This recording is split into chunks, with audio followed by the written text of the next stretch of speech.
Сәлем достар, бүгін мен сіздерге соттан тыс банкроттыққа өтініш егу арқылы өтінішті қалай береміз, сол туралы көрсетемін. Ең бірінші ЭЦП мен өзіңіздің кіріп аласыз. Ең бірінші бөлімінде қазақшаға аударсаңыз, кеден және салықтар деген бөліміне кіресіз.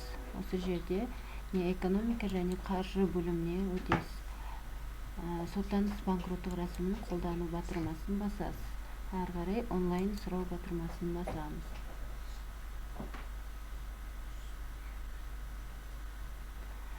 Осы жерде сіз қайсы өтініш түрін таңдаңыз дейді. Соттан тыс банкроттық процедураны қолдану туралы или тоқтату туралы. Бізге қолдану туралы өтініш керек. Суреттегі кодты енгізіңіз. Ағылшын латын әріптерімен X. Әрі қарай батырмасын басамыз.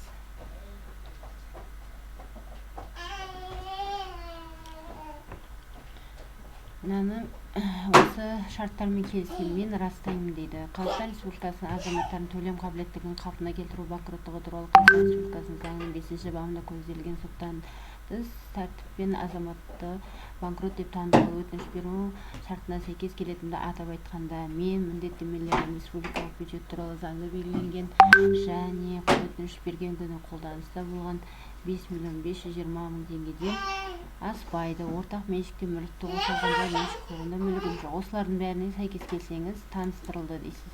Сіздің төлем жасалмағанда 12 ай болу керек. Және микроқаржы кредиттермен сіз өндіріп алу туралы рәсімдер жүргізілдіңіз ба, соның бәріне иә деп таныстырылды деп жүресіз. Жалғастыру.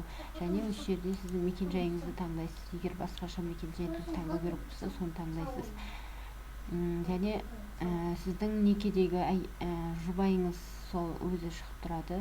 Салық органын таңдау сіздің мекен-жайыңыз бойынша салық органын өзіңіз енгізесіз.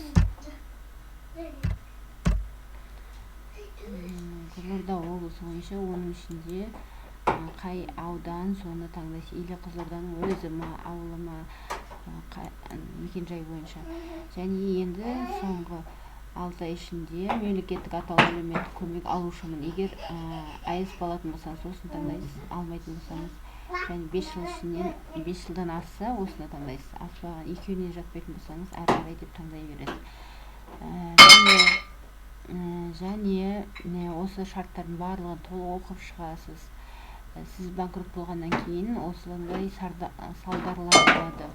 5 жыл ішінде қарыз берілмейді. Банкрот деп танылғаннан кейін 3 жыл ішінде маған қаржылай мониторинг жүргізіледі. Мен осы өтініште берілген мәліметтердің дұрыстығы мен толықтығы Қазақстан Республикасы заңнамаларына сәйкес жауаптымын.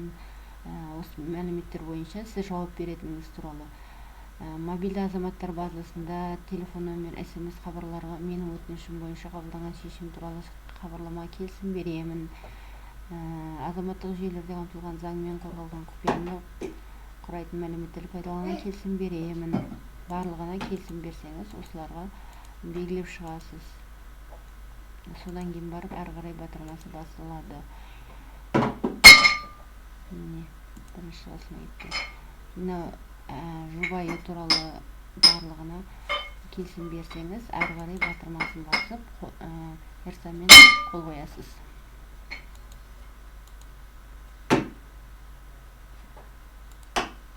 Осыдан кейін сізге 15 күннің ішінде SMS келу керек.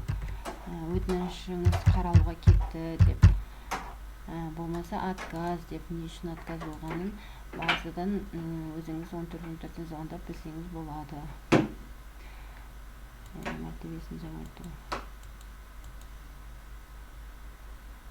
15 жұмыс күннің ішінде рәсімді қолдануға қарайды. 6 ай ішінде банкроттық процедурасын жүргізеді. 6 айдан кейін барып сізді банкрот деп таниды. Оған шейін 15 күн ішінде сізге SMS келеді. Енді мына жерде әйелінен келісім күтуде дейді. Сіз бұдан шығып, енді әйелінің личный кабинетіне кіріп, жеке кабинетіне келісім бересіз. Содан кейін барып сіздің өтінішіңіз әрі қарай өтеді. видеом сіздерге пайдалы болса лайк басып комментарий қалдырып кетіңіздер.